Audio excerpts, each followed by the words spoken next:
라디오 문학관 세계 단편 소설 50선 캐더린 맨스필드 원작의 가든 파티 3부작 첫 번째 시간입니다.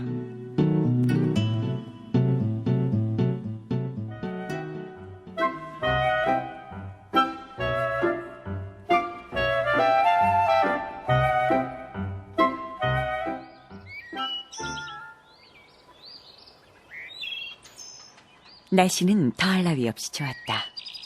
특별히 주문을 한다고 해도 이보다 완벽하게 가든 파티에 어울리는 날씨를 얻을 수는 없을 것이다. 바람 한 점 없이 따뜻하고 하늘엔 구름 한 점 떠 있지 않았다. 정원사가 새벽부터 일어나 잔디를 깎고 있었다. 그래서 그런지 데이지꽃이 있던 자리의 잔디와 장미무늬가 새겨진 검고 평평한 돌이 더 빛나 보였다. 장미꽃이야말로 가든 파티의 장식으로 사람들의 호감을 끄는데 가장 잘 어울리는 꽃이다. 장미 자신도 그러한 사실을 잘 알고 있다는 듯 자만스럽게 활짝 피어있다. 녹색의 나무들은 마치 천사의 방문을 받은 것처럼 꽃을 향해 몸을 숙이고 있었다.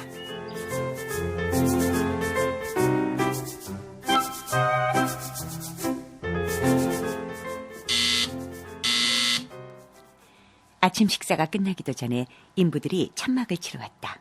천막을 어디에 치면 좋을까요, 엄마? 얘야, 나한테 물어봐야 소용없어.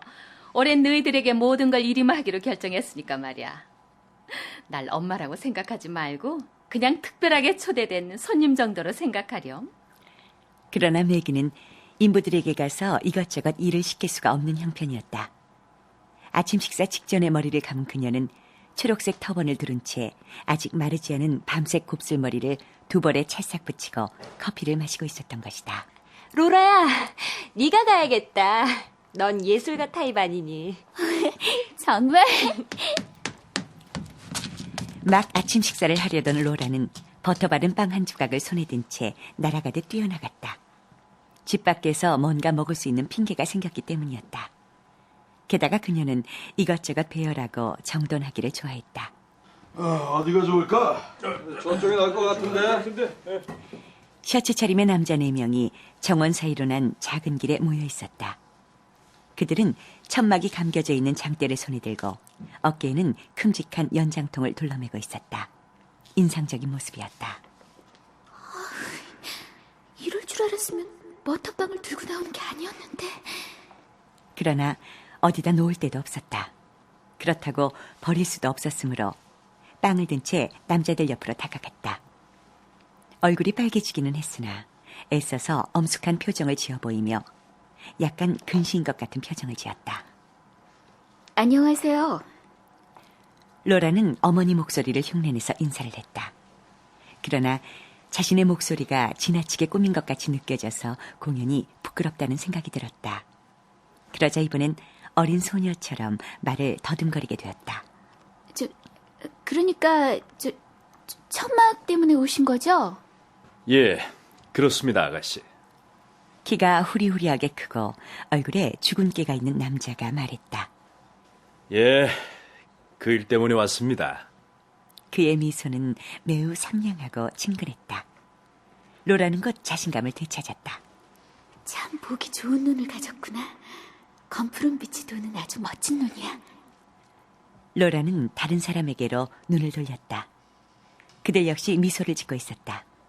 그들의 미소는 기운을 내세요. 당신을 물어뜯지는 않을 테니까요. 라고 그녀를 격려하는 것 같았다. 모두가 참 좋은 사람들이야.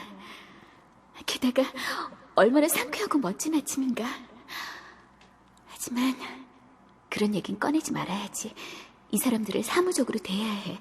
천막 치는 일을 해야 하잖아. 로라는 마음속의 생각들을 잠시 접고 사무적으로 물었다. 저기 백합이 있는 잔디밭 쪽이 어떨까요? 괜찮지 않겠어요? 일꾼들은 고개를 돌려 그쪽을 바라보았다. 키가 큰 일꾼이 느긋한 태도로 로라를 돌아보며 말했다. 별로 좋지 않은데요. 눈에 확 들어오지가 않아요. 아시겠지만 이런 천막 같은 것을 칠 때는요, 어딘가 눈에 팍 띄는 곳을 찾아야 합니다. 제 말 아시겠어요? 로라는 자신이 받은 교육을 의식하고 일꾼이 자기에게 눈에 팍 띈다라는 투의 말을 하는 것은 예의에 벗어나는 것이 아닐까 생각했다. 하지만 그가 말하는 뜻은 충분히 알 수 있었다. 좋아요. 그럼 테니스 코트 구석 쪽은 어떨까요? 왼쪽 구석으로 악단이 자리 잡을 건데. 악단이 올 예정이라고요? 얼굴이 창백한 일꾼 하나가 말했다. 그는 검은 눈으로 테니스 코트를 물끄러미 바라보고 있었다. 아주 작은 악단일 뿐이에요. 악대가 아주 작은 것이라고 말한다면 이 사람도 그렇게 신경을 쓰진 않을 것 같았다. 그렇다면 아가씨, 저기가 어떻겠습니까? 저기 나무 한 말입니다. 저기라면 아주 안성맞춤 같은데요. 그는 지금 카라카 나무를 말하는 것이다. 그 나무들은 넓고 반짝거리는 잎사귀가 달려있고 노란 열매들이 탐스럽게 열려있는 아름다운 나무였다. 저 멋진 나무를 천막으로 가려야만 하나? 하지만 다른 방법이 없었다. 이미 일꾼들은 장대를 어깨에 메고 그쪽으로 가고 있었다. 키 큰 일꾼만 혼자 뒤에 남았다. 그는 허리를 굽혀 라벤더 나무가지를 꺾어서 손가락으로 문질렀다. 그리고는 그 향기를 맡았다. 로라는 그의 행동을 보면서 카라카 숲에 대한 생각은 까맣게 잊어버리고 말았다. 그는 그에게 그만 감동해버린 것이다. 라벤더 향기에 마음을 쓰다니. 내가 알고 있는 남자들 가운데 몇 명이나 저런 데에 마음을 쓸까? 얼마나 멋진 일꾼인가. 로라는 자신과 같이 춤을 추기도 하고 일요일 밤이면 식사를 하러 오기도 하는 멍청한 남자친구들보다 저런 일꾼과 친구가 되는 게 훨씬 나을 것 같았다. 이런 남자라면 훨씬 더 잘 사귈 수 있을 텐데. 하지만 그건 안 되겠지. 이 모든 게 다 말도 안 되는 계급 차별 때문이야.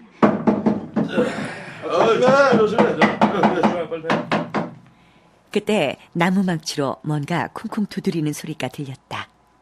휘파람을 부는 사람도 있었고 노래하듯 고함을 지르는 사람도 있었다. 어이 친구, 그쪽은 어때? 괜찮아? 어이 친구라니. 얼마나 친근감 있는 말인가. 로라는 키가 큰 일꾼에게 자신이 얼마나 행복한지 그리고 얼마나 그를 흉엄을 없이 느끼고 있는지 보여주고 싶었다. 그래서 자신이 하찮은 인습 따위는 경멸하고 있다는 것을 보여주고 싶었다. 로라는 버터 바른 빵을 한 입 크게 베어 물었다.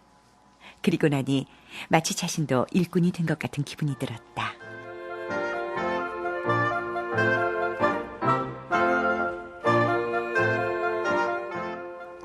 로라, 어디 있니? 전화야, 전화! 네, 가요! 그녀는 미끄러지듯 잔디를 뛰어넘고 계단을 올라 베란다를 가로질러 현관으로 들어갔다. 현관 홀에는 아버지와 오빠 로리가 사무실에 나가 채비를 하고 있었다. 로라는 어쩐지 갑자기 자신을 억제할 수가 없어서 로리에게 달려들어 살짝 그를 껴안았다. 난 정말 파티가 좋아. 오빠는? 나도 좋고 말고. 로리는 다정하게 대답해주고는 자기도 역시 누이 동생을 안아주었다. 자, 어서 가서 전화 받아야지. 아, 참 전화가 왔다고 했지. 여보세요? 아, 그래, 키티구나. 점심 먹으러 안 올래? 아, 뭐 그냥 이것저것 있는 대로 준비한 식사야. 샌드위치 몇 조각이랑 메린 과자 조각 뭐 그런 것들. 정말 좋은 날씨 아니니? 너 흰 옷 입고 올 거니? 나도 꼭 그렇게 할 거야. 잠깐만. 지금 어머니가 부르시는가 봐. 어머니, 왜 그러세요? 잘 안 들려요. 지난 일요일에 쓰고 왔던 그 귀여운 모자를 또 쓰고 오라고 해라. 지난 일요일에 네가 쓰고 왔던 귀여운 모자 있잖아. 그걸 쓰고 오래. 알았지? 1시에 와. 안녕. 로라는 수화기를 내려놓고 머리 위로 두 팔을 올려 심호흡을 하면서 팔을 쭉 뻗었다가 다시 얌전하게 내렸다. 그리고 조용히 앉아 귀를 기울였다.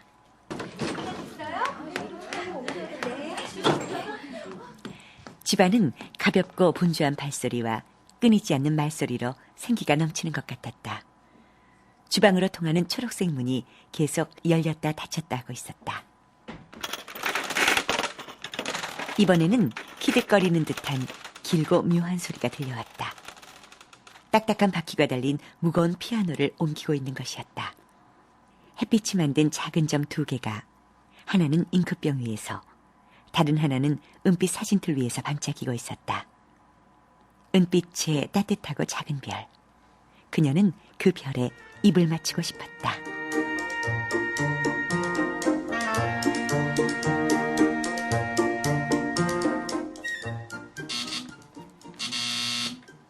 현관벨이 울리자 세디가 재빠르게 문을 열어주었다.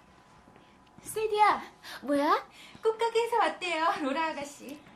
현관 바로 안쪽에 연분홍빛 백합꽃 화분이 가득 놓여 있었다. 다른 꽃은 없었다. 모두 백합뿐이었다. 커다란 연분홍꽃이 활짝 피어 빛을 발하는 듯 했으며 밝은 심홍색 줄기 위에서 싱그러운 향기가 풍겼다. 이럴 수가. 로라의 목소리는 신음소리와도 같았다. 그녀는 타오르는 듯한 백합의 붉은 빛에 몸을 덮이기라도 하듯 그 앞에 웅크렸다. 그녀의 손가락 사이에서, 입술 위에서, 아니 그녀의 가슴 안에서 백합의 불길이 타오르는 것만 같았다. 뭔가 잘못된 게 아닐까? 이렇게 어마어마하게 많은 꽃을 주문한 사람은 없을 텐데. 잘못 배달된 게 아니란다. 마침 그때 셰리단 부인이 나타났다. 내가 주문한 거야. 어때? 예쁘지? 어제 꽃가게 앞을 지나다가 우연히 이 꽃들이 진열되어 있는 것을 봤단다. 그리고 갑자기 일생에 단 한 번이라도 좋으니 칸나 백합을 마음껏 사보고 싶었지? 가든 파티가 좋은 핑계가 된 셈이야. 그렇지만 어머니께선 이번 가든 파티는 전혀 간섭하지 않으시겠다고 하셨잖아요. 아, 얘야. 넌 융통성 없는 어머니는 싫지? 현관안 통로 양쪽에 나란히 놓아주세요. 로라, 그러면 괜찮겠지? 네, 어머니. 좋아요.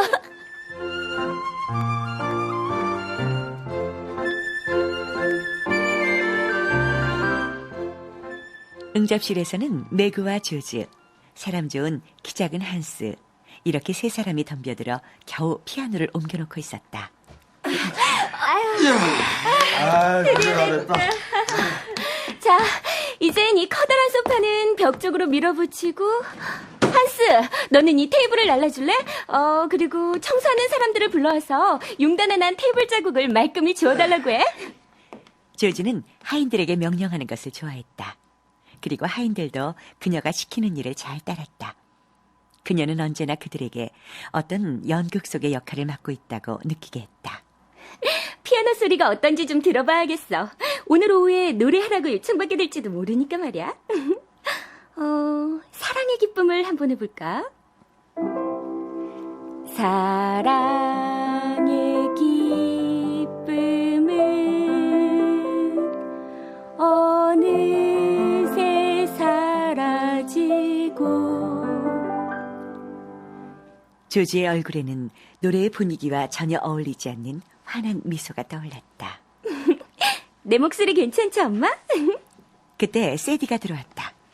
저 마님, 요리사가 샌드위치에 꽂을 작은 깃발이 있는지 묻는데요. 샌드위치에 꽂을 깃발이라니?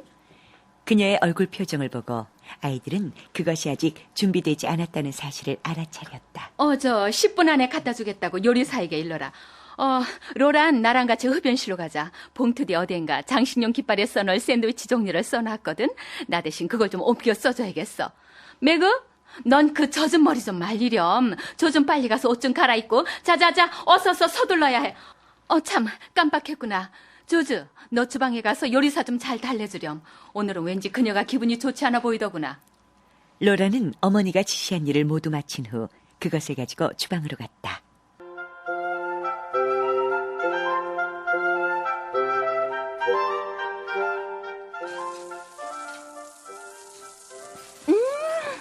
이렇게 멋진 샌드위치는 정말 처음이야. 아가씨도 참. 주방에서는 조지가 계속 요리사의 비위를 맞추고 있었다. 그러나 요리사는 조금도 심통을 부리는 것 같지는 않았다. 고드버 상점에서 사람이 왔어요. 세디가 알려왔다. 이는 슈크림이 도착했다는 것을 의미했다. 고드버 상점은 슈크림으로 너무나 유명해서 아무도 집에서 그것을 만들어 먹을 생각을 하지 않을 정도였다. 세디야, 바다다가 식탁에 놓아주렴. 물론 로라와 조주는 이제 슈크림의 마음을 빼앗길 정도로 어린 아이들은 아니었다. 그래도 역시 슈크림 쪽으로 눈이 자꾸 가는 것은 어쩔 수 없었다. 정말 대단히 맛있어 보였다. 아주 아름다운 깃털처럼 가벼워 보이는데. 아가씨, 하나씩 드셔보세요. 어머님께 말씀 안 드릴게요. 아침 식사를 막 끝내고 나서 슈크림을 먹더니 생각만 해도 속이 거북해지는 것 같아. 그러나 잠시 후 조주와 로라는 모두 슈크림이 묻은 손가락을 빨고 있었다. 거품이 알맞게 인 맛있는 크림을 맛볼 때에만 볼 수 있는 표정. 황홀해진 눈빛이었다. 조즈, 우리 정원으로 나가보지 않을래? 사람들이 천막을 어떻게 치고 있는지 보고 싶어. 그 인부들 말이야. 정말 멋진 사람들이야. 그러나 정원으로 향하는 뒷문은 요리사와 세디, 고드버의 점원과 한스가 모여 막고 있었다. 무슨 일이 일어났던 것이다.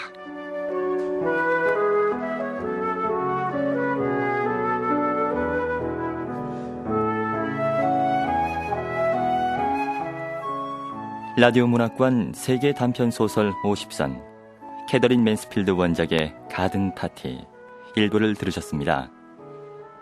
1888년 뉴질랜드에서 유복한 실업가의 딸로 태어난 캐더린 맨스필드는 영국에서 음악 공부와 함께 작가로서의 삶을 살았는데요.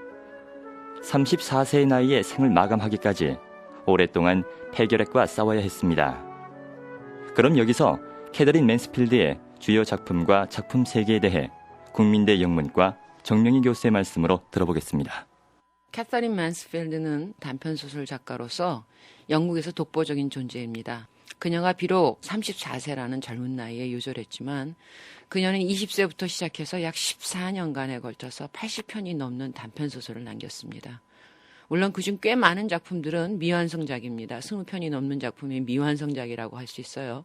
그녀는 작품을 자신이 물론 완성할 수도 있었겠지만 기계적으로 완성하는 것은 굉장히 경멸했었고요. 자신의 내면의 어떤 흐름에 부응하는 그런 작품들을 쓰려고 노력했고 아마도 그 결과로 그렇게 많은 미완성작을 남겼던 것 같습니다. 같은 시기를 살았으면서 맨스필드와 마찬가지로 거의 광적으로 글쓰기에 집착했고 또 글 쓴다는 것 자체가 굉장히 중요하다고 생각했던 버지니아 울프라고 하는 작가는 맨스필드가 34살이라는 젊은 나이로 사망한 후에 그녀를 평하는 글에서 그녀는 끔찍하게 민감한 마음, 아주 terribly sensitive mind라고 하는데요. 그런 마음의 소유자라고 말했습니다. 물론 병적으로 민감한 그녀의 감수성은 그녀가 오랫동안 폐결핵과 싸웠다는 사실과 깊은 관계가 있을 것입니다. 또한 그녀가 영국인이지만 뉴질랜드 태생으로 런던에 어른이 되어 돌아왔고 계급 의식이 너무도 강력한 영국 사회에서 특히 엘리트 의식이 굉장히 투철한 문인 사회에서 뿌리 내리기는 사실 불가능했었거든요. 언제나 그녀는 고향을 잃어버린 이방인으로서 자신의 자랐던 뉴질랜드에 대해서 그리움을 느꼈고 또 영국 사회에서는 언제나 소외감에 시달렸습니다. 그런 관점에서 그녀가 또한 런던의 사람들, 그들의 삶과 사고방식에 대해서 아주 비판적으로 생각했고 그런 비판적인 시각에서 글들을 썼습니다. 그래서 사실은 더 받아들이기가 어려웠겠죠, 런던 사회에서. 그녀의 대표작으로는 저희가 읽는 가든 파티를 비롯해서 Prelude, 천상의 행복이란 뜻의 Bliss, 페미니스트 색채가 굉장히 짙은 Late Colonel's Daughter, 돌아가신 대령의 따님들 그런 뜻이죠. 그다음에 주누 파를루파 프랑세스와 같은 작품들이 있습니다.